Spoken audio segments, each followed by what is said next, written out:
I have literally made about 15 intros to this video, and now I'm seeing what I need to release for tonight's full moon in Leo. Welcome, my name is Jasmine. Today I'm going to take you guys to the dollar store with me so we can check out all of the wonderful, affordable, witchy tools for your altar and your rituals. Favorite thing about spirituality is the fact that it is personal to you and there are really no rules. You're allowed to have fun with it, do whatever feels right with you and what resonates in your soul. Whenever I have absolutely no idea where to start, I just go ahead and start with my outfit. For today's full moon in Leo, I'm wearing orange and I have a what's your sign shirt. Instead of it being the astrological sign that I was hoping to get from everybody, my question for you is, what is your sign? Let me know. I've got 444. That's a good one for me right now with what I want coming forward. 888 is always great because of Leo anyway. That gives very much abundance. 111, taking the leap of faith. And I would say 222, balance. Oh, 555. That is huge change. So if you've been seeing those signs or they start to ramp up as you release, that is a good thing. Let's go.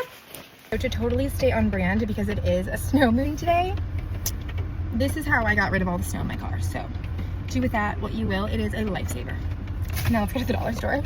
Intention is literally everything when it comes to being a spiritual witchy gal with your rituals. Go to the dollar store, look at all of the stuff that you can find. There are candles, candle holders. I love to use those plates to stick the candles on, spell jars. Look at all of the candles, every single color that you can imagine. Just rip off the plastic. For the witches who love to collect moon water, look what's coming up. Aren't these the cutest things ever? Of course, every dollar store is different, but I swear there's always something great with the herbs selection, so go check that out. And if you want to get cutesy with your candles and you just want a variety of colors, but you don't want to spend the money, birthday candles, it's where it's at. Mini spoons and bowls for your spell jars, and of course matches for your candles. Gel pens in literally every color to heal that inner child while you are journaling. Thank me later. All you need is a candle and the intention behind it.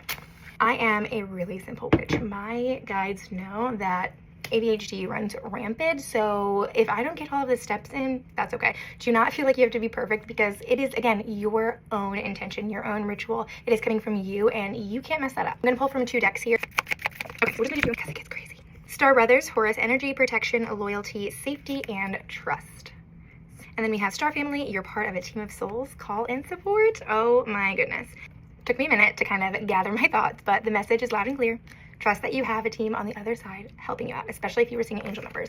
The angel numbers are the gateway to your angels, to communicating. It took me about 5 to 6 years to get confident and to trust my spirit guides and to trust what they were telling me and encouraging me to do through angel numbers, signs, and synchronicities and the people that I meet. But it's paid off. There's just absolutely no way that I could have made up all of the things that I have experienced from this journey.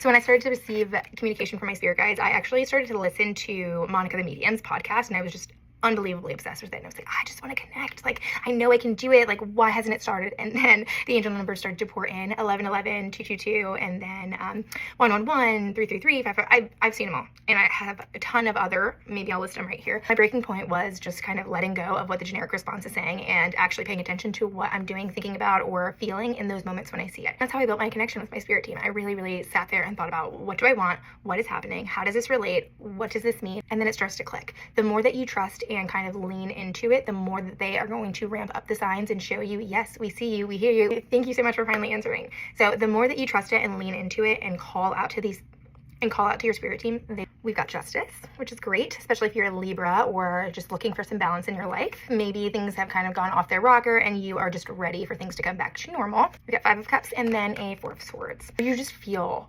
broken and lost and confused. This is your sign to lean in. Trust the universe has a completely different plan for you that is going to absolutely blow you away, and something that you probably didn't even think would be possible, because that's exactly what they do to me every single time. They will take from you things that do not align with your future. If you are saying, I'm done, I'm ready, I want a change, they're gonna help you. They're listening.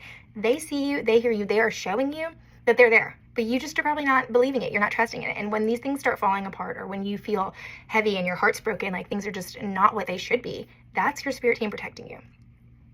They are removing everything that is not aligned for you in order to bring in the good, putting you in this position so they can bring you justice, so they can give you what you deserve. It's the cycle. It's the cycle of life, and it hurts. Just think of it like this. I'm so big on energetic space. When I am ready to call in the new, I will start clearing. I am obsessed with cleaning and getting rid of stuff, and like, think of just spring cleaning or manifestation clearing, okay? So when you are ready to step in to this new version, this new life, this new job, this new home, this new whatever, How are you going to do that with all of this going on right now? Something's holding you back. What do you need to clear? Spirit might be showing you. Spirit might have already taken it, or nudging you to kind of like get rid of this person, get out of this job, you can't stay in this, whatever it is. They're sending you the signs. They've either gotten rid of it for you or they need you to get rid of it so they can bring you some justice. Trust. Trust. Let go, release control, trust. They want to help you. You've got a team. Trust. Next.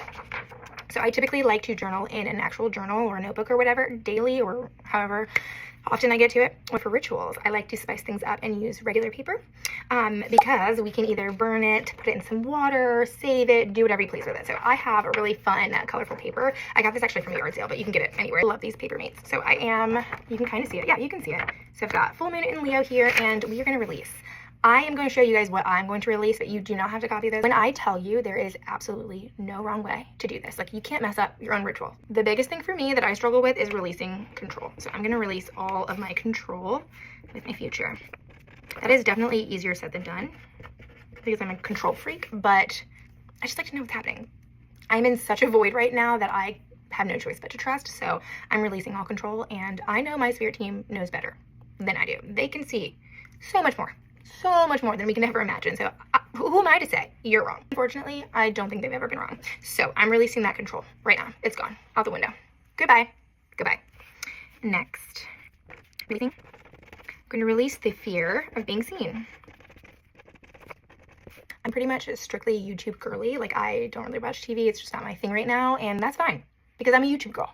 I love YouTube, podcasts, music. That's me. I like this kind of content, and I've always wanted to create this content, and I've created this content, but I stopped because I was nervous. I was scared. You know, I don't know. I don't really care about what other people think of me. It's a lot. The world is brutal.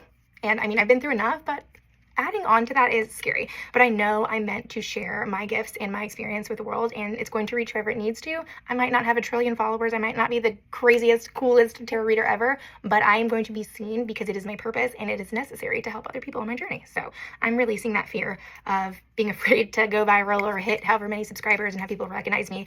That sounds exciting, sure, for some people, but to me, I'm like, ooh, that's a lot. I like to be home, and I like to kind of bundle up so no one sees me and I'm just going unnoticed, but now is not the time. I've got a lot up here that I need to share with you guys. So yes, let's hope we are releasing that for good. Another one, releasing the fear of not being worthy. I have this large habit of getting all of the things that I've asked and wished for and then having it kind of blow up in my face in a way where I'm learning lessons because it's not actually what I want.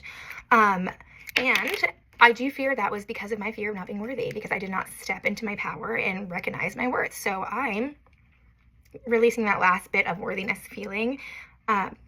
Recently, I took a step back from something that I felt like I was not getting recognized for with my worth, and that was huge for me. But I know that there's still lots of stuff lingering there. So we're going to get rid of that with this full moon in Leo. Like I said, I have been working through a couple of rituals, so I am pretty much tapped out of releasing some things. I'm going to leave those 3 for me. Once you are done or writing everything down and you feel good, the next step is to thank the universe and just show gratitude. Something that I struggle with writing down, but I have gotten a lot better with just saying things out loud, like, oh, thank you for this, I'm so thankful for that, you know, just throwing it up there. And you can be thankful for anything. Showing gratitude is so important when manifesting because you need to appreciate what you have already. They're not just going to give you more when you don't even appreciate what you already have. So for me, I'm thankful, honestly, for this journey. For the final step, it is up to you on what you want to do. Warning, if you are going to use fire, which Leo is a fire sign, so I do recommend using fire if you can, but if you have a candle, that's plenty of fire, so don't stress yourself out. Just be very, very, very careful if you do decide to burn this, okay? I'm not, because I'm just not going to do all that right now, but I will put it on my altar and keep it up there for a little bit to see how things turn out. That sums up our ritual. Thank you so much for watching, and please comment down below if you have any other suggestions or if you guys want another video on how to connect with your spirit team. Thanks for watching. Bye!